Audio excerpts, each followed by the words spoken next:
Southend's-on-Sea's bid for city status. Sir David Amess in recent times, out in public and amongst the people.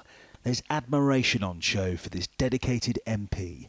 But there's something that's not visible: security.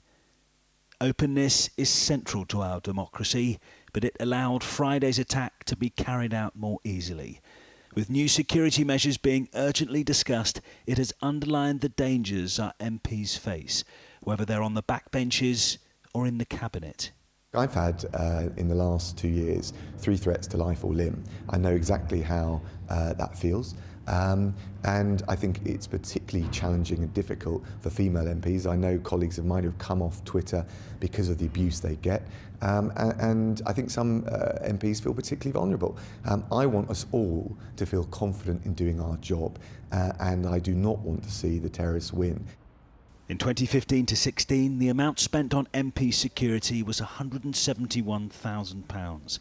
By 2017 to 18, that had increased to £4.2 million, as panic buttons were installed and measures like strengthening the doors at MPs' homes were ramped up. It was, of course, the murder of Joe Cox which provoked that change. And now, as security issues are examined again, how approachable should MPs be? What we can't do is hide away. We will not let anyone who wants to intimidate us or threaten us stop us from doing our job. That's why I got elected, and that's why I'm in the job I am. And what we've got to make sure is that we have proper security arrangements for everyone. Earlier, I spoke to Labour's Chris Bryant, just hours after a 76-year-old man was arrested in connection with a death threat he was sent this weekend.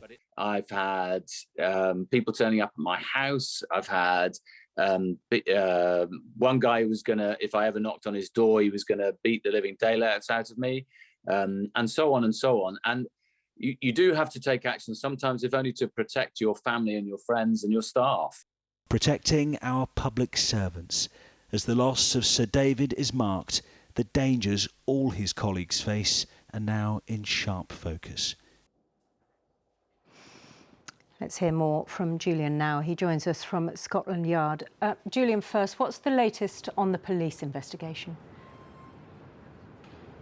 Sian, a 25-year-old man is still being questioned in connection with Sir David's murder. He was arrested on Friday in Leigh-on-Sea by Essex police. A few hours later, Counter-Terrorism Command took over the investigation and declared it as a terrorist incident. The Met said they were examining a potential motivation linked to Islamist extremism. Over the weekend, 3 addresses in London have been searched, and suggestions that this suspect has the same details as a man who was referred to Prevent. That is part of the government's anti-terror programme. No official confirmation on that, though.